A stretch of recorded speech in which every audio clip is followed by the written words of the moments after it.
Assalamualaikum warahmatullahi taala wabarakatuh. Alhamdulillahirabbil alamin. Wassalatu wassalamu ala asrofil anbiya'i wal mursalin sayyidina wa maulana Muhammadin wa ala alihi washabihi rasulillah ajmain. Berjumpa kembali dengan saya Khalifah Satya Haji Muhammad Suhadi Al Waliyuddin dalam channel YouTube Buya Pasaman Timur dalam makom Ma'rifatullah, majelis zikir Ma'rifatullah. Hadirin sekalian yang berbahagia, tengah-tengah kita telah hadir guru mursyid kita Syekh Nur Muhammad Buya Irwan Maulana Al-Khalidi, yang pada kesempatan kali ini beliau bisa hadir dan bermujakarah kembali di saluran YouTube ini. Sebelumnya kita sapa dulu beliau. Assalamualaikum warahmatullahi wabarakatuh. Waalaikumsalam warahmatullahi wabarakatuh. Hadirin sekalian yang dirahmati Allah, jemaah dan para pemirsa channel YouTube Buya Pasaman Timur ini. Banyak hal yang ingin saya ketengahkan dan saya pertanyakan kepada guru mursyid kita. Untuk itu, marilah kita sama-sama mendengarkan apa yang akan beliau sampaikan, karena ini menyangkut kehidupan kita sehari-hari. Assalamualaikum warahmatullahi wabarakatuh. Waalaikumsalam warahmatullahi wabarakatuh. Alhamdulillah bisa kembali kita bermujakarah ya. Di kesempatan kali ini saya mengamati kehidupan umat selama ini Bu ya. Karena banyak umat yang berdoa, saya pun begitu. Namun sepertinya doa-doa ini lama dijawab dan mungkin bisa dikatakan tidak ada yang terjawab. Karena banyak yang mengeluh ya. Ada yang bicara semakin rajin sholat, semakin rajin berzikir, semakin susah. Atau berdoa pun tidak terjawab. Dan ada saya ketemukan di dalam Al-Quran. Terutama di sini yang saya tandai dalam surat Al-Ghafir ayat 60. Di sini dikatakan wa qala rabbukum mud'uni astajib lakum. Berdoalah kepadaku niscaya akan aku kabulkan. Di sini kan sudah jelas. Ini kan janji Allah Bu ya. Yang sudah pasti siapapun yang berdoa pasti akan Allah kabulkan. Dan ada di situ juga Allah kasih mungkin katakanlah semacam syarat. Terutama di surat Al-A'raf di sini Bu ya. Di sini dikatakan Allah sendiri menyatakan di dalam Al-Qur'an. Bismillahirrahmanirrahim. Ud'u rabbukumut tadarruan wa khufyatun. Berdoalah kepada Tuhanmu dengan rendah hati dan suara yang lembut. Tapi kenapa Bu ya, pertanyaannya, walaupun kita sudah lemah lembut dan kita sudah mungkin ada sekalian umat yang sampai menangis, itu masih aja belum terjawab. Malah sampai ada karena doanya tidak pernah terjawab, yang pindahlah agama, yang lepaslah ibadah, sudah malas semuanya Bu ya. Jadi fenomena ini sebenarnya apa yang menyebabkan hal seperti itu terjadi? Apa nih Allah ini sedang menguji atau bagaimana? Atau seperti apa sebenarnya Bu ya, sehingga sampai banyak hal seperti itu terjadi, terutama orang-orang yang tidak sabar, akhirnya ngapain juga lah berdoa, udahlah sholat aja, selesai, nggak selesai udahlah. Nah ini sebenarnya apa yang terjadi Bu ya, mohon penjelasannya Bu ya. Insyaallah. Bismillahirrahmanirrahim. Insyaallah. Jadi kita agak sedikit jalan-jalan dulu ya ceritanya. Mungkin sebagian orang dia lupa kalau dia itu berdoa itu kepada Allah. Yang mana Allah itu ditutupi oleh kebenaran. Berarti di situ dikatakan tadi itu mustajib lakum, setelah mustajab doamu. Jadi berdoalah kepadaku setelah mustajab. Arti mustajab itu apa? Doa yang tidak boleh ditolak. Nah, kita lihat diri kita. Ini diri kita ini sudah memenuhi syarat-syarat dikabulkan doa atau belum? Karena doa ini sangat luas, lebih luas daripada ibadah lainnya. Sholat juga doa, sholat itu fil doa. Tapi di sholat tidak tahu cara berdoa. Zikir, munajat itu juga doa. Tapi cara bermunajat nggak tahu. Suara, itu juga doa, namanya hajat. Cuma caranya nggak tahu. Nah, banyak pertimbangannya. Jalur-jalur dan adab-adab yang harus dilalui seseorang terhadap Tuhan Allah. Kadang-kadang dia minta atau memohon atau meminta kepada sesama teman, orang tua, disamakan kayak bicara dengan Allah. Ini sudah tidak makomnya. Kita harus tahu dulu makom ini makom Tuhan, makom Allah. Bicara kita dengan apa dan dasar kita apa dan adab-adab berdoa itu apa. Bukan mengutamakan doanya. Begitu ya. Tapi kan bagi seseorang yang tidak memahami ini, dia kan taunya Allah ini punya janji di dalam surat Al-Ghafir itu ya. Dan sudah pasti dia akan selalu mengumandangkan doanya gitu ya. Terutama ketika kaitannya kita nih, terutama saya contohnya, dalam keadaan kesulitan apa ya. Akhirnya saking nggak pernah terjawab. Nah, ini akhirnya timbul semacam keputusasaan tuh ya. Jadi kiat-kiatnya bagaimana Bu ya untuk bisa mencapai makom yang seperti Bu ya sampaikan? Ya, sama seperti tadi. Jawab apa yang harus dijawab oleh Allah. Dia menangis-nangis butuh duit, butuh rezeki, minta sama Allah. Berarti jawaban Allah duit dong. Begitu. Apa mungkin seorang Tuhan meluncurkan uang?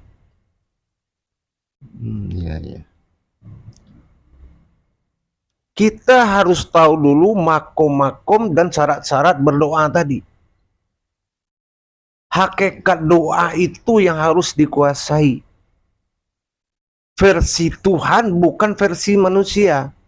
Sekarang itu banyak membawa versi manusia. Suami kabur, berdoa. Supaya Allah perintahkan suami pulang. Itu ke dewa boleh. Allah itu bukan sebuah dewa yang hanya kita berdoa kapan kita perlu. Ingat, Allah paling senang dengan orang yang berdoa kepadanya. Tapi Allah juga tidak suka kalau orang itu hanya bisanya berdoa. Dia nggak tahu makom doa itu, syarat-syarat sah doa itu, dan cara menjalankan hakikat doa itu. Sementara itu kepada Allah butuh hakikat yang pasti. Begitu. Jadi dalam memahami hakikat doa itu, ini seperti apa Bu ya? Bukankah Allah tuh maha tahu, mendengar, maha tahu lah Bu ya. Kalau harus ke hakikat itu seperti apa? Nah, sekarang gini. Ayat-ayat Allah yang telah dia turunkan, pertama surah itu ayatul minal am, yaitu kalam. Turun ke alam namanya kalam. Nah, turun ke kitab namanya kauliyah. Turun ke diri namanya kauniyah. Batin. Allah bagian di mana di situ? Jangan kalau untuk doa kita bilang Allah maha tahu. Gak bisa. Allah itu ada di jalan lillahi ta'ala, di jalan ketuhanannya. Jadi menunggu yang gak pasti adalah doa yang tidak pasti. Nah, kita harus lebih menggali potensi hakikat doa. Sholatu fil doa. Solat itu juga doa. Nah, bagaimana menjadikan ayatnya kauliyah? Kauliyah memandang pada makrifat. Pasti. Kauliyah jadi munajat, munajat menjadi makrifat. Barulah terjadi sambung rasa antara kita dengan Allah. Nah, sekarang kita tidak sholat. Kita ingin berdoa kepada Allah. Pakai suara namanya hajat. Pakai ibadah namanya munajat. Pakai ilmu namanya iradat. Ini pakai mana dulu? Kan saya bilang tadi, Allah itu bukan dewa yang hanya dibutuhkan di saat kita butuh aja. Begitu. Kalau ada tingkatan seperti itu, berarti di situ juga doa itu tingkatan jawaban Allah kepada doa kita. Apa bisa dikatakan begitu, Bu ya? Allah di atas sebatas kedudukan umatnya. Artinya apa? Kalau pengetahuannya kecil, tidak akan sampai ke aras Allah doanya. Oh, begitu. Dia beda menetapkan diri tadi. Kalau sudah Adam jadi mimbar, berkalam Muhammad pada diri, nyata Allah pada batin. Itu doa. Jadi bukan sesosok manusia duduk di sajadah nangis-nangis berdoa.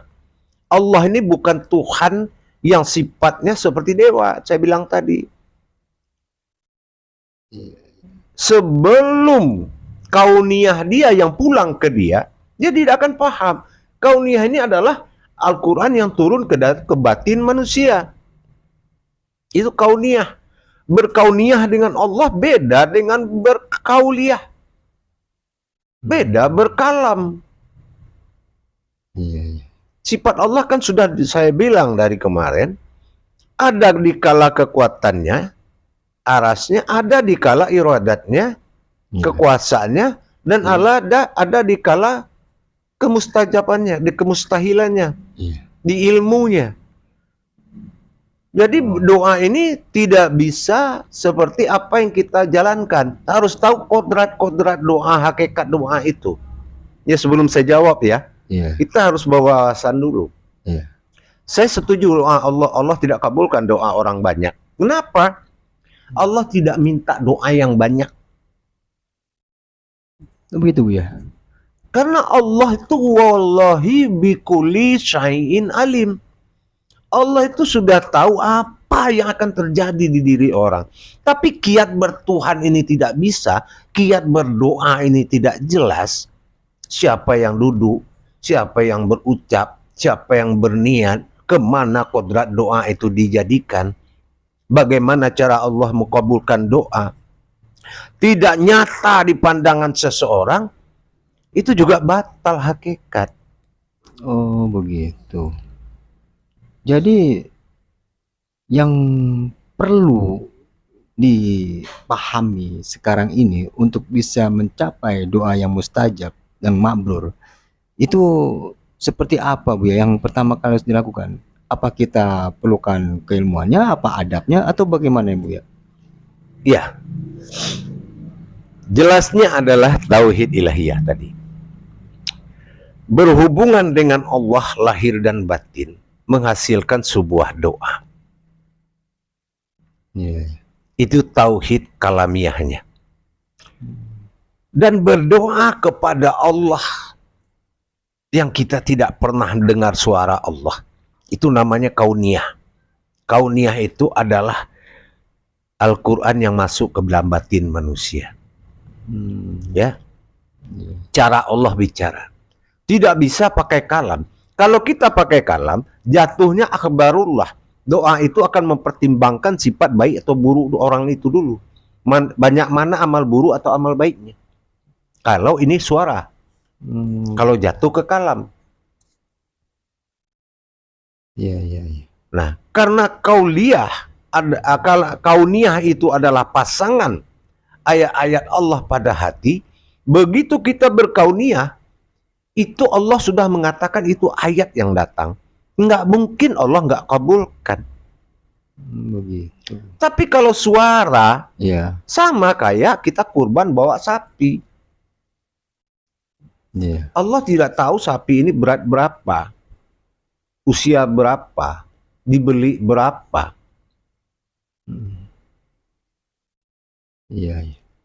Ya, Tapi Allah dengar jeritan daripada sapi ini motongnya ke bawah, yang jantan ke bawah ke atas, atau ditinat ke atas ke bawah, atau bagaimana?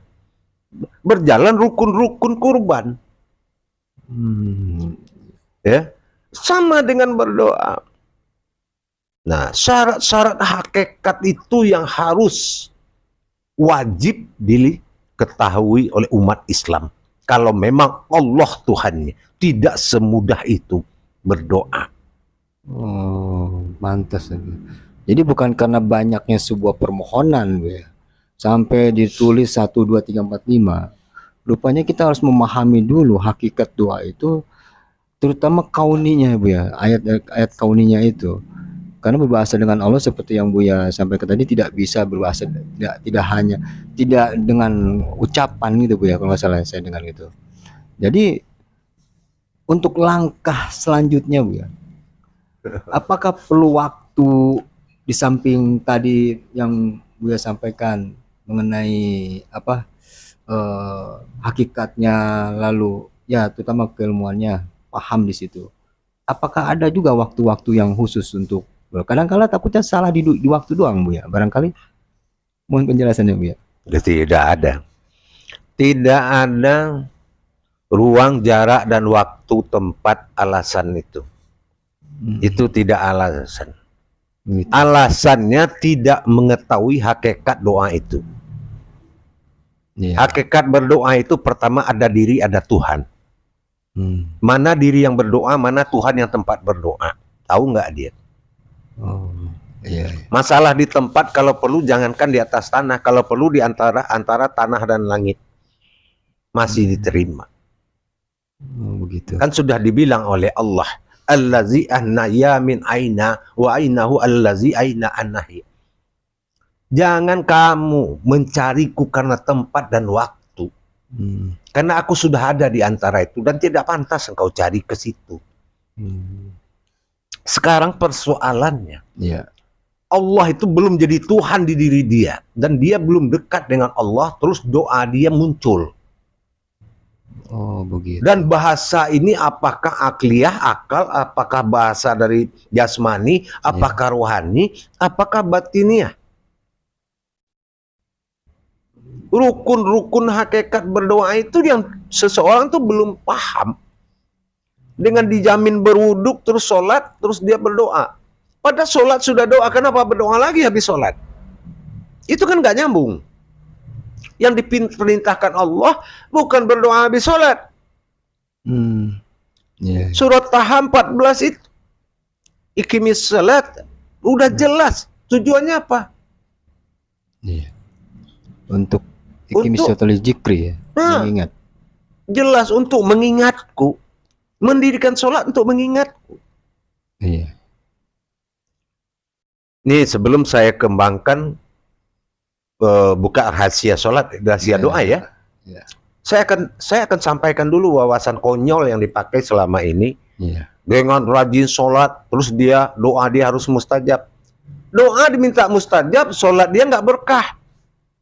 Sholat aja belum datang hidayah, tapi doa minta berkah. Bukankah pintu gerbang mau doa, mau zikir itu adalah sholat? Si penyembah dengan yang disembah, ma'budun al-ma'budun, itu dia jelas mana diri yang menyembah, mana Tuhan yang disembah, yang nggak jelas. Terus minta doa, Tuhan mana yang mengabulkan? Sholat aja belum jadi doa sama dia, masih jadi bacaan. Betul. Sholat aja masih jadi bacaan, masih jadi gerakan, belum jadi doa. Belum tahu dia kemana ayat itu potensinya, kemana gerakan itu potensinya. Bukankah pertemuan dalam sholat itu sudah doa? Bukankah duduk dalam duduk sholat itu sudah doa? Malah seluruh nabi, rasul memakai doa duduk dalam sholat. Itulah induk doa. Tapi kalau juga hakikatnya tidak tahu siapa yang meminta, kemana dia meminta, nggak juga bakal bisa. Iya. Jelas, ya. Berarti memang harus memahami siapa yang berdoa, siapa yang meminta, siapa yang berdoa, siapa yang mau memberi, ya, Bu. Mana Tuhan, mana diri.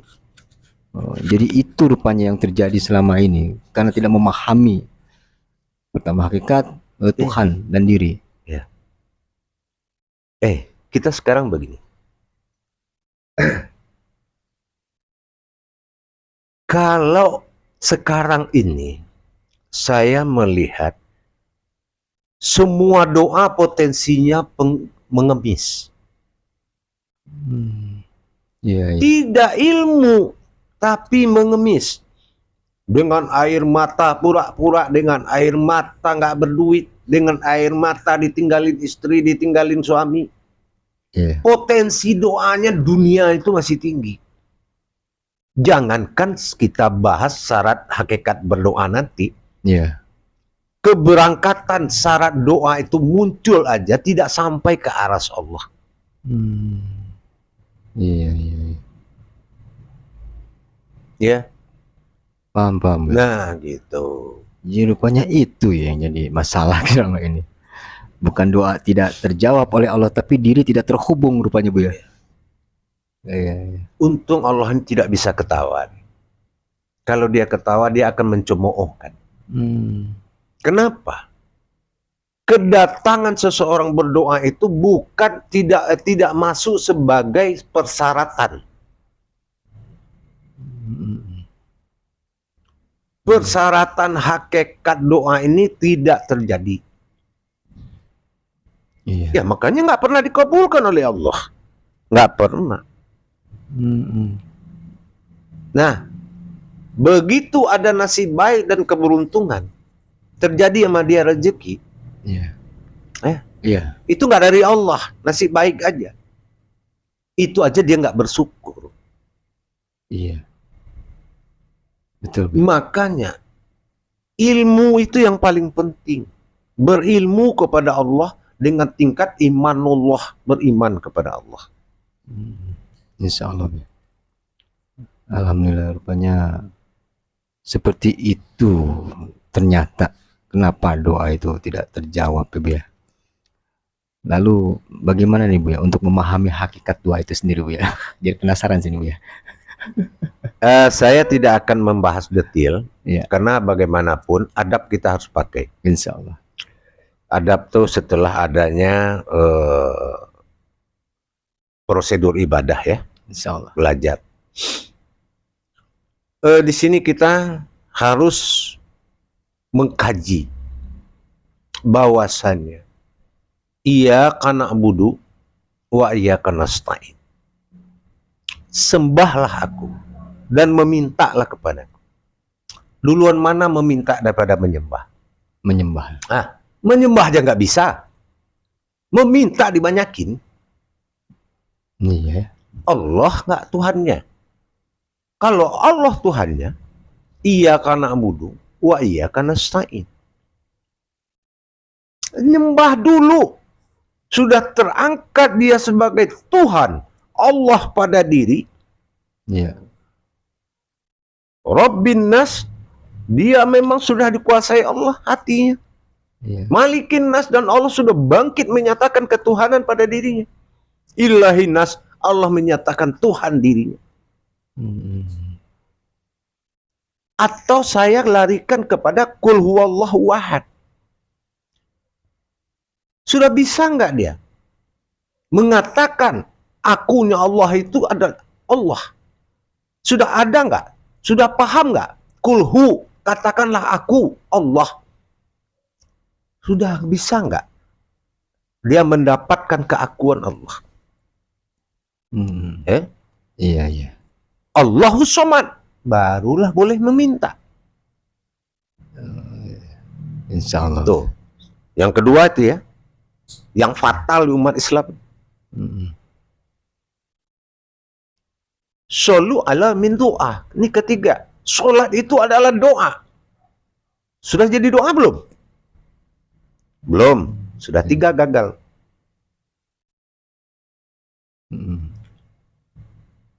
Yang keempat, sifat iradat bagi Allah jatuh ke siapa? Dipegang oleh siapa?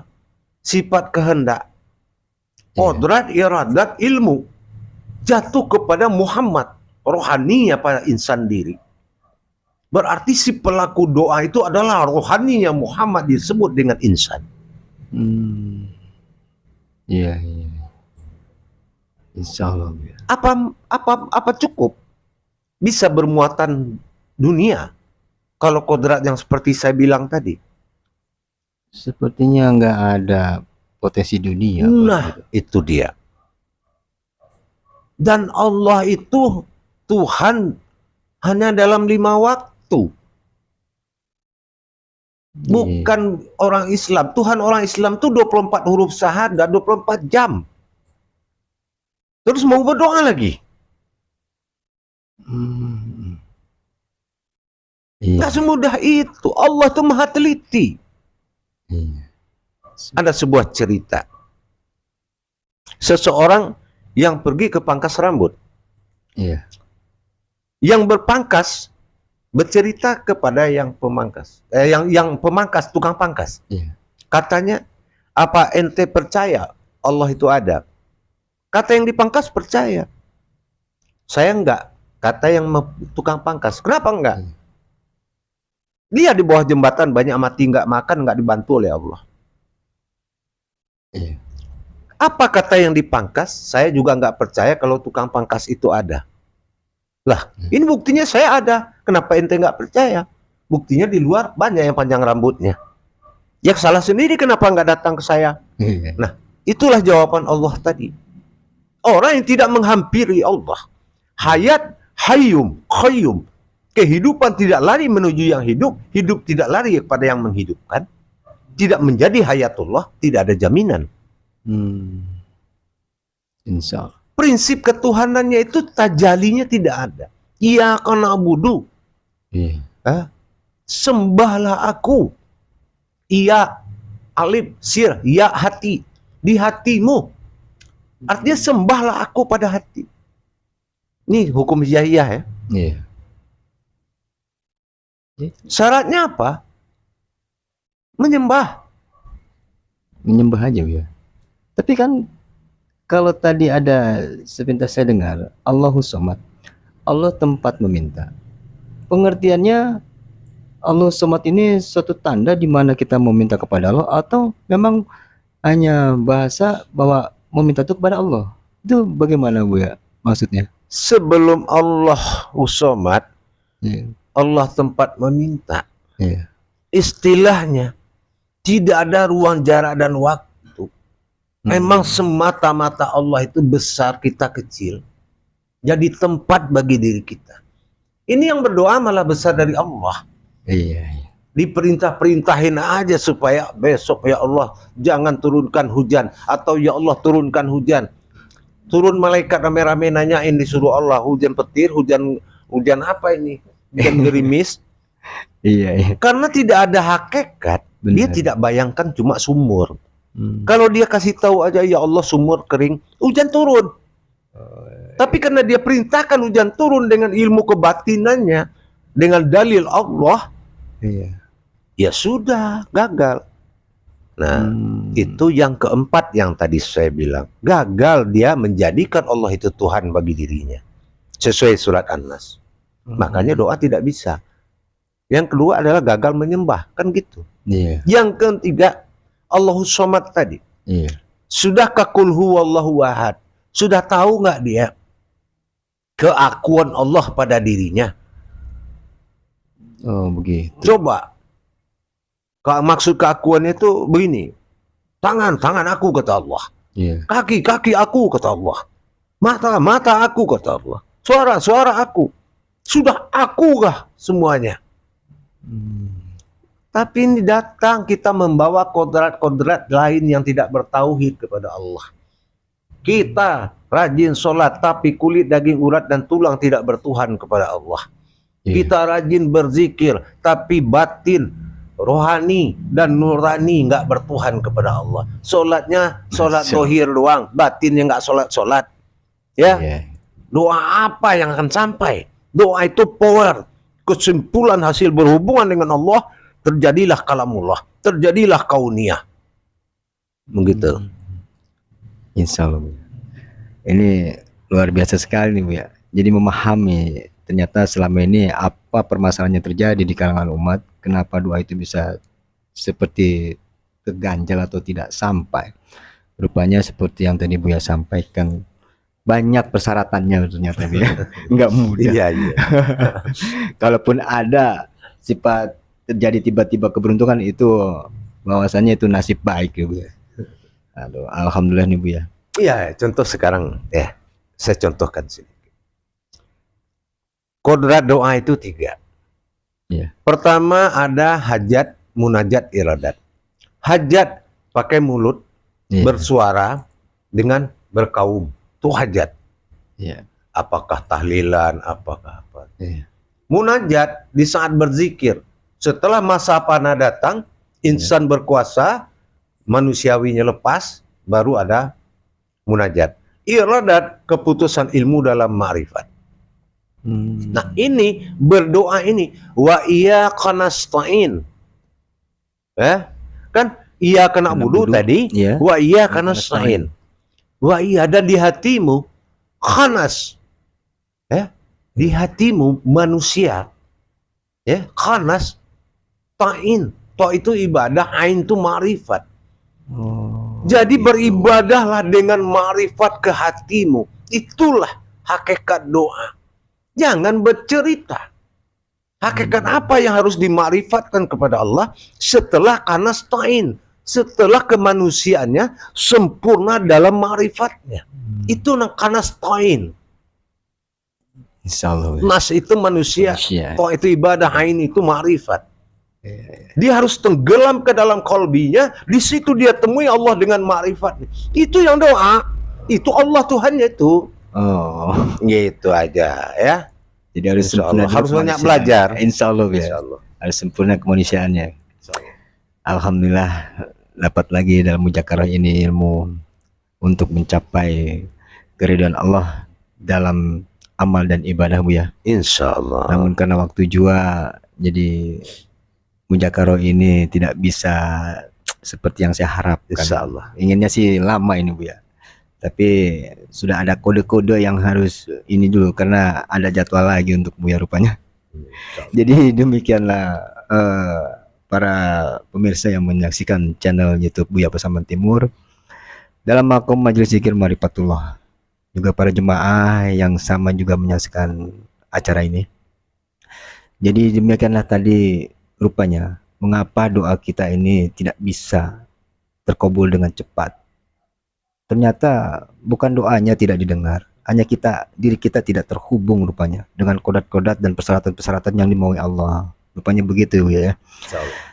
Dan seperti biasa sebelum kita tutup acara ini, saya juga mohon Buya dapat memberikan pesan dan nasihat bagi saya khususnya dan bagi para pemirsa dan jemaah sekalian yang menyaksikan acara ini Buya. Silakan Buya. Insyaallah sebagai amanah kepada para hadirin dan jamaah semuanya,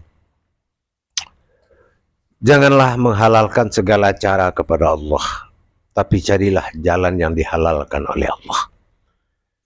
Insyaallah.